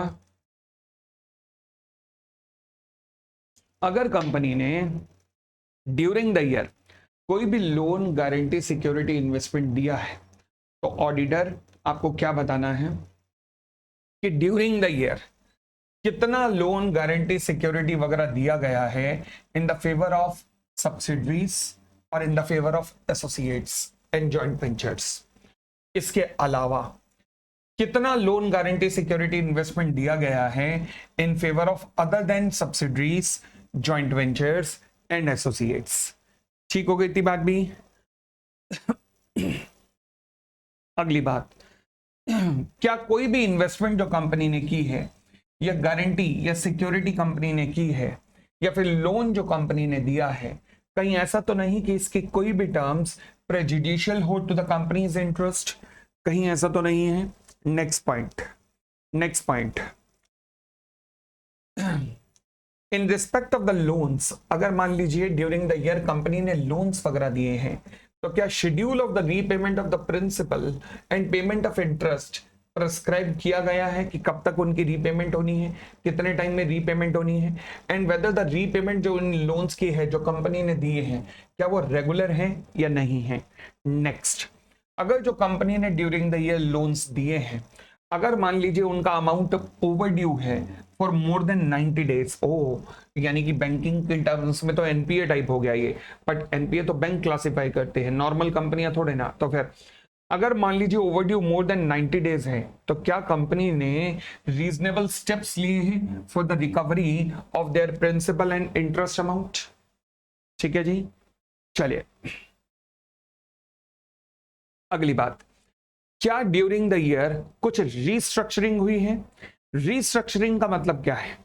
रीस्ट्रक्चरिंग का मतलब है कि कहीं ऐसा तो नहीं कि कंपनी ने 3 साल के लिए लोन दिया था किसी को, वो बंदा रीपेमेंट नहीं कर पाया, अब कंपनी ने क्या कहा, चलो उसे फ्रेश लोन ग्रांट कर दिया टू सेटल द ओवरड्यूज, यानी कि कागजों में कह दिया कि चलो हम तेरे को अगले 3 साल का लोन दे रहे हैं, एक्चुअल में दिया नहीं, उसी एग्जिस्टिंग लोन को नए एग्रीमेंट के अंदर कन्वर्ट कर दिया। तो क्या ड्यूरिंग द ईयर कंपनी ने कोई रीस्ट्रक्चरिंग की है? और अगर की है तो बताइए कितना अमाउंट ऐसा है जिसकी रीस्ट्रक्चरिंग हुई है, और वो टोटल लोन की तुलना में कितना अमाउंट है, टोटल लोन की तुलना में वो कितना अमाउंट है। नेक्स्ट पॉइंट, क्या कंपनी ने ड्यूरिंग द ईयर कोई लोन और एडवांसेस ऐसा दिया है जो कि इन द नेचर ऑफ लोन है, जो कि डिमांड पे पेबल है, मतलब रीपेबल ऑन डिमांड है? क्या कोई ऐसा भी लोन दिया गया है जो कि रीपेबल ऑन डिमांड है? ठीक है जी, अगर मान लीजिए दिया गया है तो फिर कितना अमाउंट टोटल दिया गया है, और टोटल की परसेंटेज में, मतलब परसेंटेज टर्म्स में बताता हूं कि ये टोटल लोन के कितने परसेंट है। ठीक है जी, और ये लोन किसको, लोन ये जो दिया गया है, जो भी जिस लोन की में हम बात कर रहे हैं रीपेबल ऑन डिमांड, ये किसको दिया गया है? ये दिया गया है प्रमोटर्स या रिलेटेड पार्टीज को। चलो जी, एक बार फटाफट इस पॉइंट को रिकॉल करना शुरू करते हैं, मेरे साथ फटाफट रिकॉल करना। हाँ जी, आइएगा, इस पॉइंट का रिकॉल फटाफट मेरे साथ कीजिएगा। ये रहा लोन गारंटी सिक्योरिटी इन्वेस्टमेंट वाला पॉइंट, लेटेस्ट चार्ट। आइए इसे रिकॉल करना शुरू करते हैं जी। तो इसके अंदर क्या क्या आएगा? सबसे पहली बात, क्या ड्यूरिंग द ईयर, क्या ड्यूरिंग द ईयर कंपनी ने कोई भी इन्वेस्टमेंट की है, या फिर लोन्स और एडवांसेस दिया है, या फिर गारंटी और सिक्योरिटी दी है किसको, किसी भी प्रकार की अदर कंपनी, एलएलपी फर्म्स वगैरह को? और अगर दिया है, कंपनी ने लोन्स, गारंटी, सिक्योरिटी, इन्वेस्टमेंट दी है, तो फिर उनके बारे में आपको इंडिकेट करना पड़ेगा, बताना पड़ेगा क्या, कितना एग्रीगेट अमाउंट आपने ड्यूरिंग द ईयर दिया है, किसको, सब्सिडरी को, जॉइंट वेंचर को एंड एसोसिएट्स को, और कितना एग्रीगेट अमाउंट किस चीज का, चाहे लोन हो, गारंटी हो, सिक्योरिटी हो, इन्वेस्टमेंट हो, आपने दिया है किसको, other than joint venture, subsidiary और एसोसिएट को। ठीक है जी, अगली बात, क्या ये जो इन्वेस्टमेंट आपने की है, या जो गारंटी और सिक्योरिटी आपने दी है, मतलब LGSI जो आपने किया है, इन्वेस्टमेंट, लोन्स, गारंटी, सिक्योरिटी आपने किए हैं, क्या कहीं ऐसी टर्म्स पे तो नहीं दिया जो कि प्रेजुडिशियल है to the interest of the company?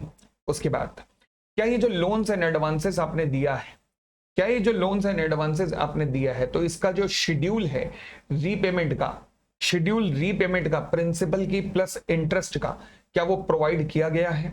And क्या repayment according to this schedule हो रही है, मतलब रीपेमेंट जो है वो रेगुलर है एकदम? अगली बात, क्या जो लोन्स एंड एडवांसेस कंपनी ने दिए हैं, क्या उनमें से कोई भी लोन्स एंड एडवांसेस ऐसा है जो कि ओवरड्यू है फॉर मोर देन 90 डेज? और अगर ऐसा है तो कौन से स्टेप कंपनी ने लिए हैं for the recovery of such loans and advances? उसके बाद, क्या ड्यूरिंग द ईयर ऐसा भी हुआ है कि लोन्स एंड एडवांस आपने दिया था और ड्यूरिंग द ईयर उस लोन को आपने रिन्यू किया है या फिर एक्सटेंड किया है, मतलब रीस्ट्रक्चरिंग वगैरह की है? कहीं ऐसा तो नहीं है कि आपने रीस्ट्रक्चरिंग की हो, और अगर रीस्ट्रक्चरिंग की है तो हमें बता दो कि टोटल परसेंटेज के लोन की तुलना में कितने परसेंट की आपने रीस्ट्रक्चरिंग की है, कितने परसेंट को आपने रिन्यू किया है, यानी कि रिन्यूअल की भी परसेंटेज बता दो, और जो सेटलमेंट हुआ है फ्रेश लोन यानी कि रीस्ट्रक्चरिंग हुई है उसकी भी परसेंटेज हमें बता दो। फिर उसके बाद, क्या ड्यूरिंग द ईयर ऐसा हुआ है कि कंपनी ने लोन्स और एडवांसेस इस तरीके के दिए हों जो कि रीपेबल ऑन डिमांड हो? अगर ऐसा हुआ है तो उनकी परसेंटेज भी बता दो। क्या ड्यूरिंग द ईयर ऐसा हुआ है कि कंपनी ने लोन्स वगैरह दिए हों प्रमोटर्स को या रिलेटेड पार्टी को, और अगर दिए हैं तो उनकी भी परसेंटेज हमें बता दो। तो ये सब लोन्स, गारंटी, सिक्योरिटी, इन्वेस्टमेंट के रिस्पेक्ट में आएगा। ठीक है जी, एक और चीज आएगी, ये जो लोन्स, गारंटी, सिक्योरिटी, इन्वेस्टमेंट है ना, ये कंपनी लॉ में सेक्शन 185 एंड सेक्शन 186 के अंदर कवर है, आपके सीए फाइनल के अंदर रेलेवेंट है। तो इन दोनों के रिस्पेक्ट में क्या आपने इन चारों के रिस्पेक्ट में, लोन, गारंटी, सिक्योरिटी, इन्वेस्टमेंट के रिस्पेक्ट में, क्या आपने प्रोविजंस ऑफ सेक्शन 185 एंड 186 का पालन किया है या नहीं किया? हमें ये भी बता दो। उसके बाद हम आते हैं जी, अब डिपॉजिट्स के ऊपर आएगा। अब सारा चर्चा का मैदान क्या होगा, डिपॉजिट्स होगा। लो जी, अब डिपॉजिट्स के ऊपर आ गए हैं। लो जी चलिए, अब जब मैं कहता हूं डिपॉजिट्स, तो डिपॉजिट्स में कंपनीज एक्ट में कौन सा सेक्शन लगते हैं, सेक्शन 73 टू सेक्शन 76। तो पहली बात, क्या आपने डिपॉजिट एक्सेप्ट करते हुए सेक्शन 73 से लेकर 76 के कंपनीज एक्ट के रूल्स प्लस कंपनी एक्ट के सेक्शन प्लस उनका रूल्स एंड रेगुलेशंस जो भी उनके ऊपर लगते हैं, क्या उनका आपने पालन किया है या नहीं किया? और अगर पालन नहीं किया किसी रीजन से, तो फिर किस चीज का कॉन्ट्रावेंशन हुआ है, ये भी हमें बता दो, ये भी हमें बता दो। अगली बात, क्या कोई भी ऑर्डर पास किया गया है कंपनी लॉ बोर्ड के द्वारा, अब ये एग्जिस्टेंस में नहीं है, एनसीएलटी के द्वारा अब आजकल ये चलता है, या आरबीआई के द्वारा या किसी भी कोर्ट के द्वारा कंपनी के खिलाफ, तो फिर अगर कोई भी ऑर्डर पास किया गया है तो उस ऑर्डर का आप लोगों ने पालन किया है या नहीं? तो डिपॉजिट्स की बात में आप क्या क्या बताओगे डिपॉजिट्स के लिए? पहली बात, कंपनीज एक्ट के सेक्शन 73 से लेकर 76 and rules made there under. इसके अलावा आरबीआई की जो डायरेक्शंस हैं, आरबीआई की अगर कोई डायरेक्शंस हैं डिपॉजिट से रिलेटेड, तो उनका पालन किया गया है या नहीं किया गया? और अगर नहीं किया गया तो कौन सी किस चीज का पालन नहीं हुआ, मतलब नेचर ऑफ कॉन्ट्रावेंशन क्या है? उसके अलावा क्या कंपनी के खिलाफ कोई ऑर्डर ड्यूरिंग द ईयर पास किया है कंपनी लॉ बोर्ड? अब आजकल ये नहीं होता, फिलहाल एनसीएलटी के द्वारा या कोर्ट के द्वारा। और अगर पास किया गया है तो क्या उस ऑर्डर को कंप्लाई किया गया है या नहीं, ये भी हमें बता दो। चले आगे बढ़ते हैं। ये तो हो गया डिपॉजिट्स के रिलेशन में। फिर आता है कॉस्ट ऑडिट के रिलेशन में। कॉस्ट ऑडिट ये रेलेवेंट नहीं है खैर आपके एग्जाम पॉइंट ऑफ व्यू से।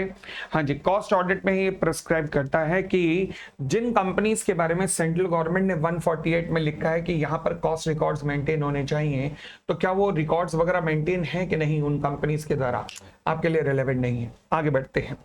फिर अब आता है टैक्स वगैरह से रेलेवेंट। टैक्स वगैरह से रेलेवेंट देखते हैं जी, टैक्स वगैरह से रेलेवेंट क्या कहता है। हाँ जी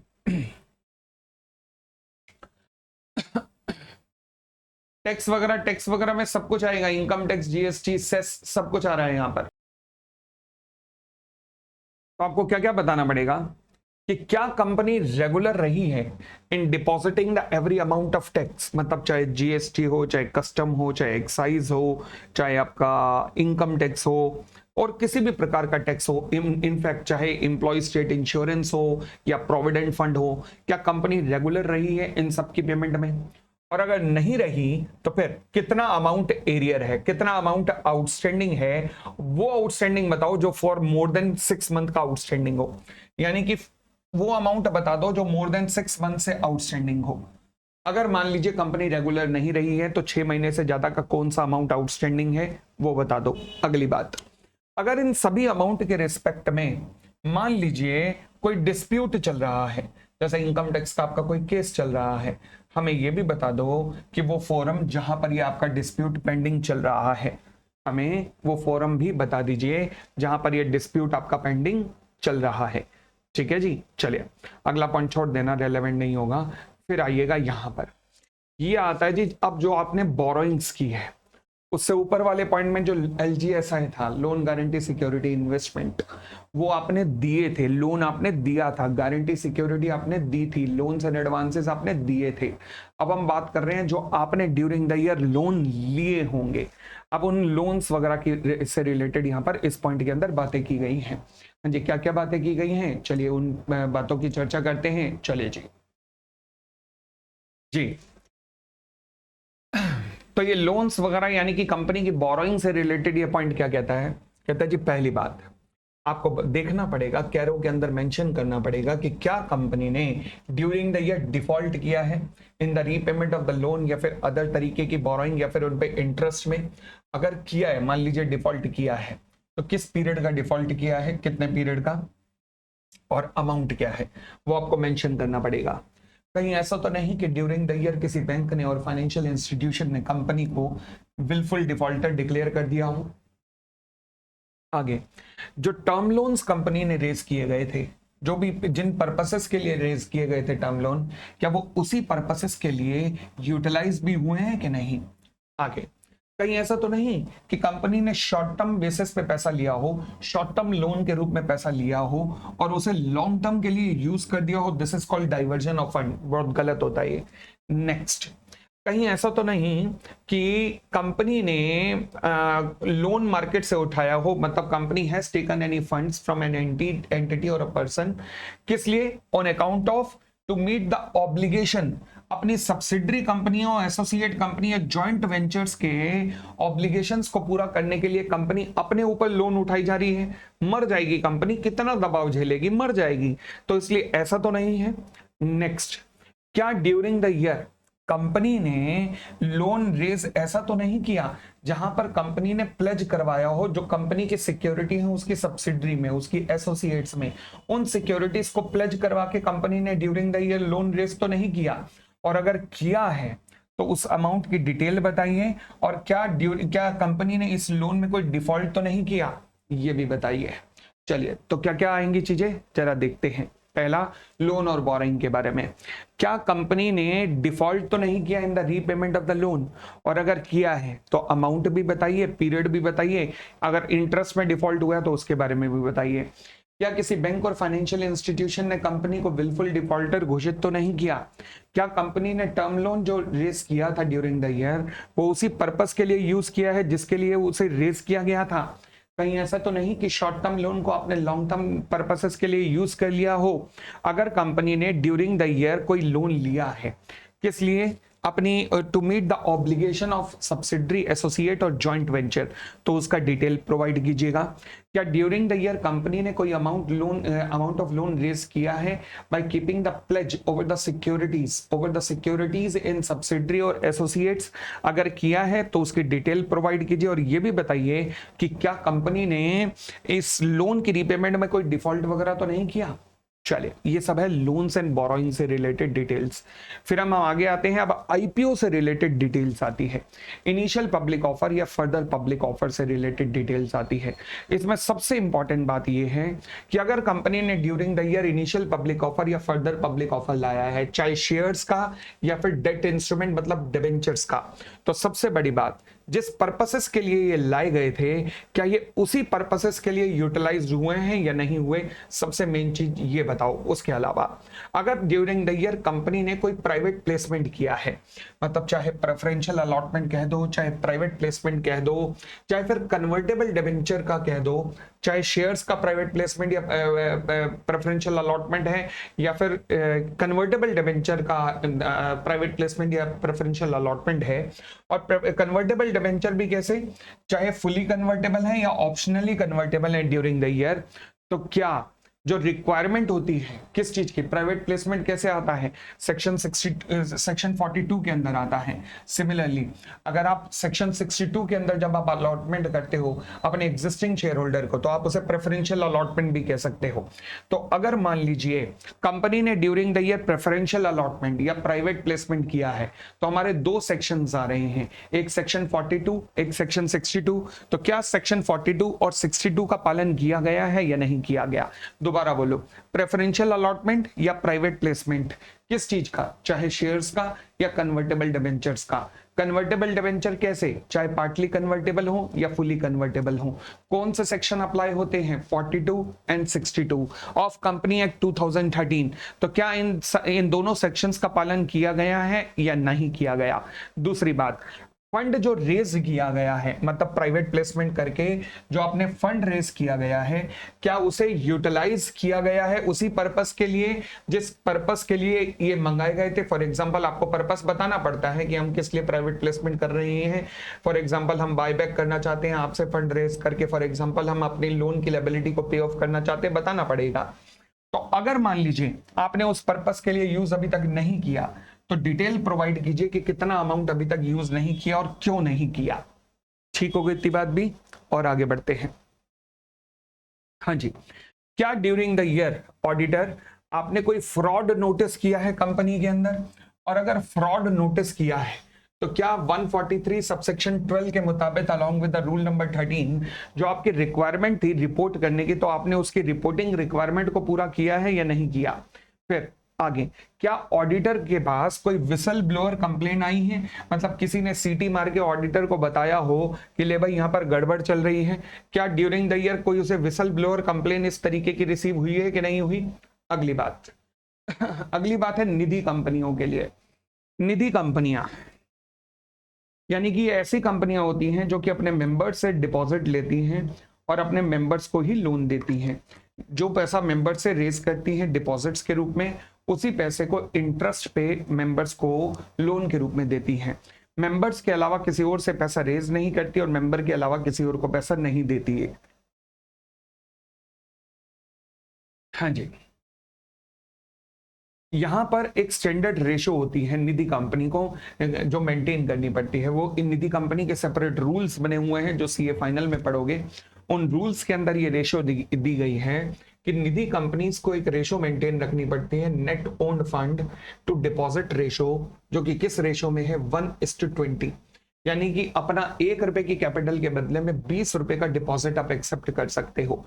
ठीक है जी, तो 1:20 की रेशो ये आपने कंप्लाई की है या नहीं की, आपको निधि कंपनी के बारे में ये बताना पड़ेगा। इसके अलावा निधि कंपनियों को 10% का कम से कम डिपॉजिट हर वक्त ऐसा रखना चाहिए जिसपे कोई भी चार्ज क्रिएट ना हो, मतलब अनइनकम्बर्ड टर्म डिपॉजिट्स रखना पड़ेगा, ताकि to meet out its liability, यानी कि ड्यूरिंग द ईयर जो इसने अपनी लेबिलिटी को, मतलब डिपॉजिट अगर मेंबर से आया है तो उसकी रीपेमेंट भी तो होगी ना, तो उसकी लेबिलिटी, रीपेमेंट की लेबिलिटी को मीट करने के लिए कम से कम 10% डिपॉजिट ऐसा होना चाहिए जिसपे कोई भी चार्ज क्रिएट ना हो। आगे, क्या कहीं डिफॉल्ट तो नहीं है in the repayment of the interest on the deposits और the repayment for any period? अगर है तो उसकी डिटेल बताइए निधि कंपनी के बारे में। बहुत ज्यादा रेलेवेंट नहीं है निधि कंपनी वाला भी। फिलहाल आगे बढ़ते हैं। अगर ड्यूरिंग द ईयर कंपनी ने कोई रिलेटेड पार्टी ट्रांजैक्शन की है तो रिलेटेड पार्टी ट्रांजैक्शन के ऊपर 2 सेक्शन लगते हैं, एक 177 जहां पर ऑडिट कमेटी की अप्रूवल चाहिए होती है और एक 188 जहां पर बोर्ड ऑफ डायरेक्टर्स और ऑर्डिनरी रेजोल्यूशन चाहिए होता है। तो क्या इन सभी का पालन हुआ है या नहीं हुआ रिलेटेड पार्टी ट्रांजैक्शन के लिए? ये भी ज्यादा रेलेवेंट नहीं होगा, बस ये ध्यान रख लेना 2 सेक्शन एप्लीकेबल होते हैं। उसके बाद आते हैं इंटरनल ऑडिट। हाँ जी, क्या कंपनी का जो इंटरनल ऑडिट सिस्टम है, इंटरनल ऑडिट सिस्टम है, वो कंपनी के साइज एंड कॉम्प्लेक्सिटी से मैच करता है? यानी कि इंटरनल ऑडिट सिस्टम कंपनी के साइज वगैरह को देखकर बनाया गया है। दूसरी बात, क्या स्टैट्यूटरी ऑडिटर ने जब स्टैट्यूटरी ऑडिट कर रहा था तो इंटरनल ऑडिटर की रिपोर्ट को उसने कंसीडर किया है या नहीं किया? ठीक है ना, using the work of other expert. तो यानी कि इंटरनल ऑडिटर की रिपोर्ट को उसने कंसीडर किया है या नहीं किया?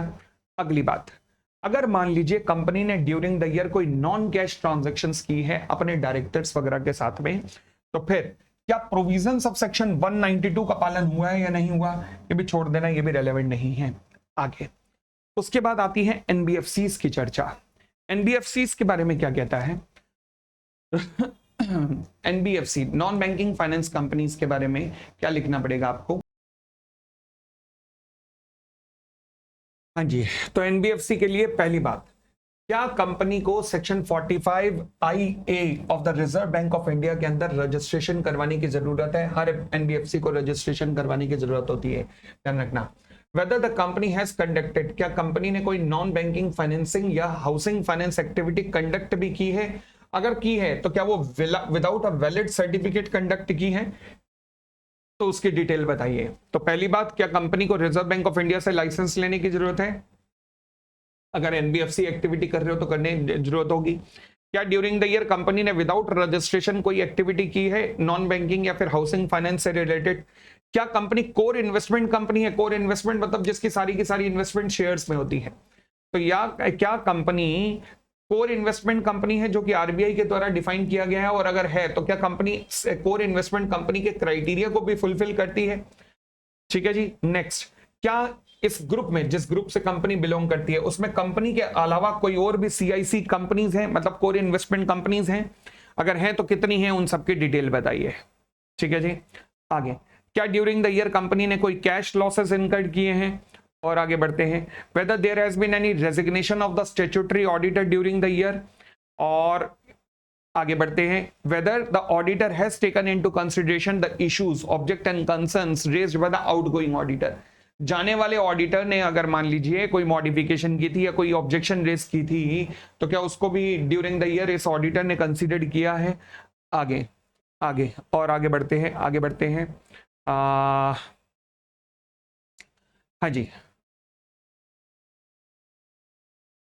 On the basis of the financial ratios, expected date of realisation of the financial assets और payment of the financial liability के बाद, दोबारा बोलता हूं, फाइनेंशियल रेशियोज को कंसीडर करने के बाद, realisation of the financial asset अगर बेच दिए जाएं तो उनकी रियलाइजेशन और सारी लायबिलिटी को पे ऑफ कर, सारी लायबिलिटी की पेमेंट को अगर कंसीडर किया जाए, तो उसके बाद ऑडिटर के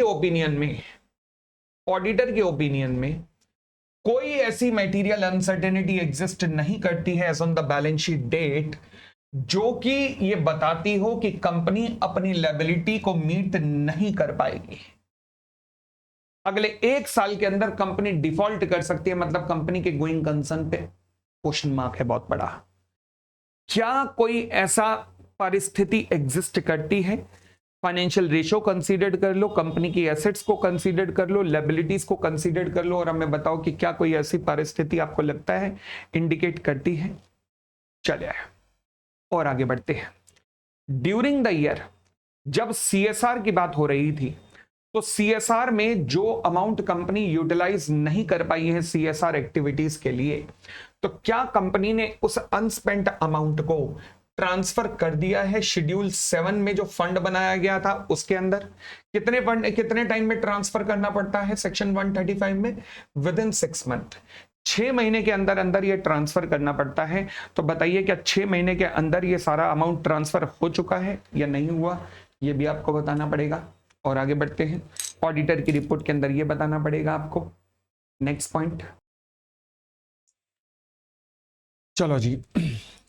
तो मैंने कहा जी अगर मान लीजिए कंपनी सीएसआर की बात करें और कंपनी ने अगर मान लीजिए जो अमाउंट 2% होता है, यानी कि 2% of the average net profit of the preceding 3 years जो आपको कंट्रीब्यूट करना पड़ता है कॉर्पोरेट सोशल रिस्पॉन्सिबिलिटी के प्रति, अगर मान लीजिए आप 2% कंट्रीब्यूट कर नहीं पाए हैं तो फिर आपको वो अमाउंट को भेजना पड़ता है शेड्यूल 7 के अंदर। एक स्पेसिफाइड फंड है, वहां पर भेजना पड़ता है, सेक्शन 135 में लिखा है ये। परंतु ये तब अप्लाई होता है जब कंपनी का ना कोई ऑनगोइंग प्रोजेक्ट नहीं चल रहा है, कंपनी का कोई ऑनगोइंग प्रोजेक्ट नहीं चल रहा है इन respect of other than ongoing project.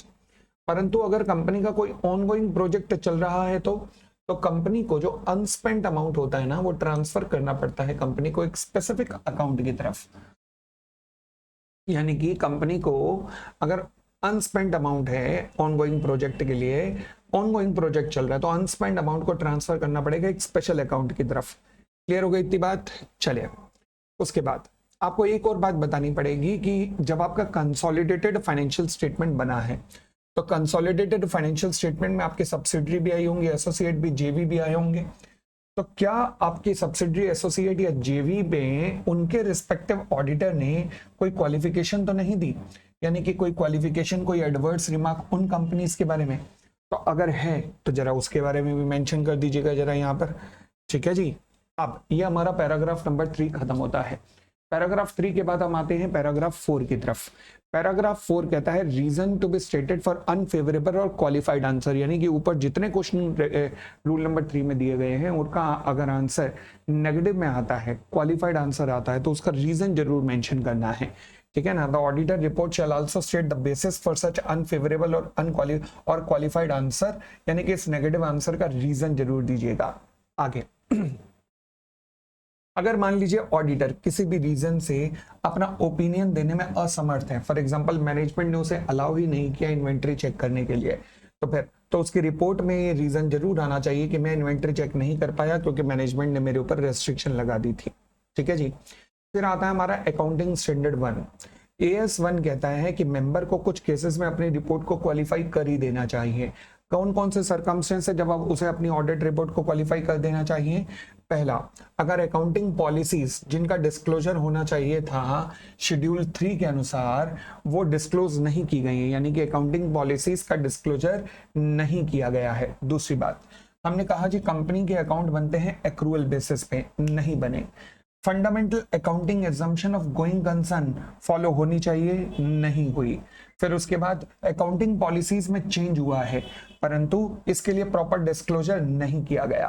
तो यानी कि पहली बात, अगर मान लीजिए डिस्क्लोजर एज पर शेड्यूल 3 नहीं किया गया है, अकाउंटिंग पॉलिसीज का एक्रूअल बेसिस का पालन नहीं किया गया है, गोइंग कंसर्न एजम्पशन को फॉलो नहीं किया गया है, और proper disclosure regarding the change in the accounting policy नहीं किया गया है, तो आपको क्या करना चाहिए, आपको क्वालिफाई कर देनी चाहिए ऑडिट रिपोर्ट को। ठीक है जी, आगे। अब ये तो मैंने कहा जी ये शेड्यूल 3 वगैरह ये सब कहाँ अप्लाई होते हैं, कंपनीज के केस में अप्लाई होते हैं।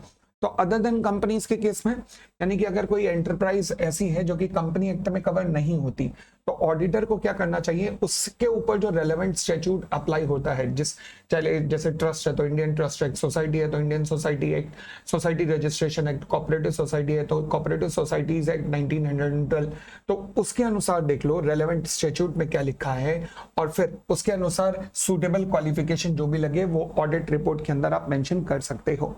उसके अलावा similarly the member should also examine कि जो फंडामेंटल अकाउंटिंग एजम्पशन है वो फाइनेंशियल स्टेटमेंट बनाते हुए फॉलो की गई हैं या नहीं, मतलब जैसे गोइंग कंसर्न वगैरह की एजम्पशन फॉलो की गई है या नहीं, ये भी ऑडिटर को मेंशन करना चाहिए।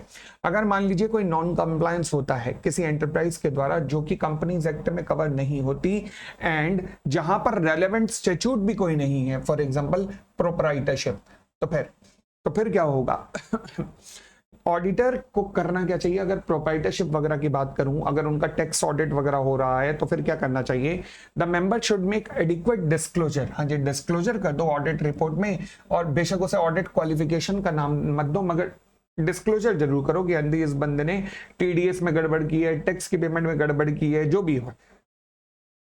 ठीक है जी, चलिए। बट एक बात का ध्यान रखना, चाहे आप डिस्क्लोजर कर रहे हो या क्वालिफिकेशन रख रहे हो, ऑडिट रिपोर्ट के अंदर मटेरियलिटी के कॉन्सेप्ट का ध्यान रखना, यानी कि कुछ भी जो मटेरियल नहीं है उसका क्वालिफिकेशन या डिस्क्लोजर करने की जरूरत भी नहीं है। आगे आगे आगे आगे, हाँ जी, कहता है disclosure which is not a subject matter of the qualification, यानी कि अगर आप डिस्क्लोजर कर रहे हो ऑडिट क्वालिफिकेशन नेचर का नहीं है, तो फिर ऑडिट की रिपोर्ट में इसे क्लियरली मेंशन किया जाना चाहिए कि ये जो डिस्क्लोजर है इसे ऑडिट क्वालिफिकेशन के रूप में ना पढ़ा जाए, ऑडिट क्वालिफिकेशन के रूप में ना पढ़ा जाए, और पैराग्राफ ऑडिटर की रिपोर्ट में जरूर मेंशन किया जाएगा कि पहली बात, true and fair view should not include a reference to the paragraph containing the aforesaid disclosure, यानी कि ट्रू एंड फेयर व्यू पढ़ते हुए इस डिस्क्लोजर को कंसीडर मत करना, क्योंकि ये डिस्क्लोजर हम कर रहे हैं क्वालिफिकेशन की जगह, तो यानी कि ये एक अपवाद है, ये एक एक्सेप्शन है, बाकी उसके अलावा financial statement true and fair view reflect कर रही है। ठीक है जी, लो जी, तो ये आपका पूरे का पूरा कैरो था, और ये आपके पूरे के पूरी ऑडिट रिपोर्ट की रिवीजन थी। चलो जी, अब हम ऐसे ही अगले टॉपिक के साथ मिलते हैं जल्द ही। धन्यवाद, thank you, bye bye, take care.